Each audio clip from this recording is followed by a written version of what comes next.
Hi అండి, this is జ్యోతి. ఇదేంటని చూస్తున్నారా? ఇది సోడిపిండితో పాయాసం చేశానండి.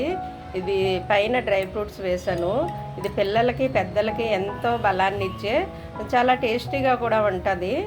ప్లస్ బలము కూడా. పిల్లలకి పెద్దలకి ఎంతో బలాన్ని ఇచ్చే రుచికరమైన సోడిపిండితో పాయాసం ఏ విధంగా చేయాలో చూద్దామండి ఇప్పుడు. ఇదిగోండి, రాగిపిండి పాయాసం కోసం నేను రాగిపిండి 1 స్పూన్ తీసుకున్నాను. ఇదిగో 1½ స్పూను రాగిపిండి తీసుకున్నాను. అయితే ఇది బెల్లం పొడి. ఈ బెల్లం పొడి 1 స్పూన్ తీసుకున్నాను. అయితే దీన్ని మనం పాలేసి కలపాలండి. ఈ రాగిపిండిని కొద్దిగా పాలేసి కలుపుతున్నాను నేను. ఇవి కొంచెం వేడిగా ఉన్నాయి పాలు. చల్లటి పాలతో కలపవచ్చు, కొద్దిగా గోరువెచ్చని పాలతో అయినా కలపవచ్చు. ఇలా కలిపేసుకుని ఉంచుకోవాలండి ఇది. అయితే పాలు మనం ముందుగా స్టవ్ మీద పెట్టి బాయిల్ చేసుకోవాలి. దానికోసం నేను ఇదిగో 1 గ్లాస్ ఫుల్గా పాలు తీసుకున్నాను. 1 గ్లాసుడు పాలకి 1½ స్పూను నేను సోడిపిండి తీసుకుని ఈ విధంగా కలిపాను. పాలు వేసి ఉండలు లేకుండా, పూర్తిగా ఉండలు లేకుండా ఇందులో కలిసిపోయింది. 1 గ్లాసుడు పాలు తీసుకున్నాను. 1 స్పూను బెల్లం తీసుకున్నాను, బెల్లం తురుము. ఇది డ్రై ఫ్రూట్స్ కూడా వేసుకుంటాను అనమాట నేను దీంట్లోనూ. ఇది జీడిపప్పు, ఇది కిస్మిస్, ఇది బాదం అండి. బాదం నానబెట్టి తొక్క తీసేసాను అనమాట. బాదం ఎలా చేయాలో చూద్దాం ఇప్పుడు. ఇదిగోండి, స్టవ్ ఆన్ చేసి నేను పాలు పొయ్యి మీద పెట్టాను. అవి వేడెక్కే లోపల నేను ఈ డ్రై ఫ్రూట్స్ ఏవైతే ఉన్నాయో అవి కొద్దిగా నెయ్యి వేసి వేపుకుంటాను అనమాట. చాలా బాగుంటుంది పాయాసము. మీరు ఒకసారి కనుక పిల్లలకు అలవాటు చేస్తే వాళ్ళు వదిలిపెట్టరు.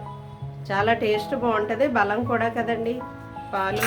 అయితే నేను డ్రై ఫ్రూట్స్ వేపుకోవడానికి అవతల పక్క పాలు పెడతాను. ఇదిగోండి, పాలు అటువైపు పెట్టాను, అవి వేడెక్కుతున్నాయి. ఈ లోపల నేను డ్రై ఫ్రూట్స్ కొద్దిగా నెయ్యి వేసి కొంచెమే వేసాను. ఇప్పుడు డ్రై ఫ్రూట్స్ వేపుకుంటానండి. ముందుగా నేను జీడిపప్పు వేసాను. అది కొంచెం వేగిన తర్వాత అప్పుడు బాదము, కిస్మిస్ కూడా వేసేస్తున్నాను.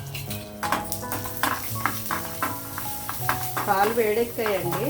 నేను ఇది పాలలో సోడిపిండి వేసేస్తున్నాను. అయితే పిండి వేసుకున్నప్పుడే మనం కలపాలి, ఇది ఉండకట్టేయకుండా. ఓకే, కొద్దిగా పాలు వేస్తున్నాను. పిండి అడుగులు ఉండిపోయింది దీంట్లోనూ.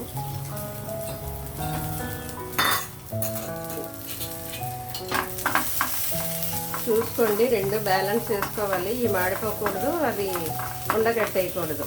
లేదంటే మీరు ఒక్కొక్కటే చేసుకోండి, 2 ఒకసారి చేయలేకపోతే.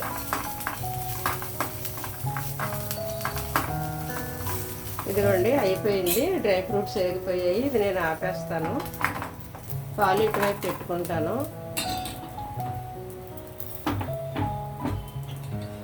డ్రై ఫ్రూట్స్ వేపేసి పక్కన పెట్టాను.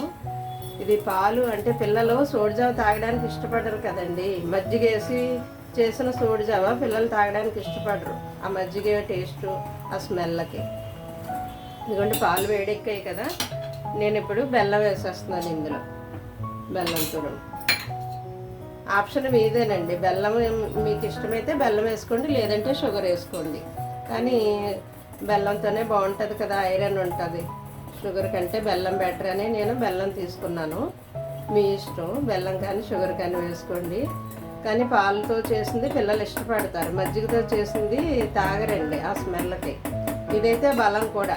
పాలు ఉంది, బెల్లం ఉన్నాయి, సోడిపిండిలో కాల్షియం ఉంటుంది, బెల్లంలో ఐరన్ ఉంటుంది, డ్రై ఫ్రూట్స్.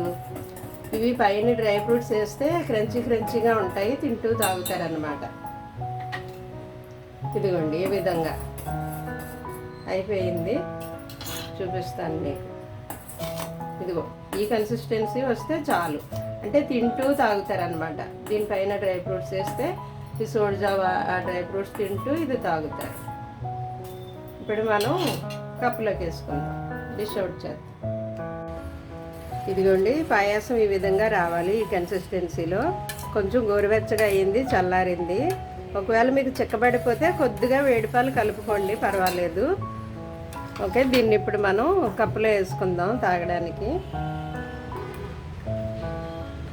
ఇదిగోండి ఈ విధంగా కప్పులో వేసిన తర్వాత మనం పైనుండి ఇలా డ్రై ఫ్రూట్స్ వేస్తే ఇవి క్రంచీగా ఉంటాయన్నమాట. తింటూ తాగొచ్చు. ఒకవేళ మీకు డ్రై ఫ్రూట్స్ వద్దనుకుంటే మానేసి ఈ విధంగా కాసుకోవచ్చండి. పాయాసం బాగుంటుంది, చాలా టేస్ట్ అయితే చాలా బాగుంటుంది, యమ్మీగా ఉంటుంది, పిల్లలు ఇష్టపడతారు. బలం కూడా, టేస్ట్ బాగుంటుంది, హెల్త్ పరంగా బలం కూడా పిల్లలకి. ఈ విధంగా ఇవి తీసుకుని తింటూ తాగుతూ ఉంటారు. ఓకేనా? నచ్చితే లైక్ చేయండి, షేర్ చేయండి. Thank you.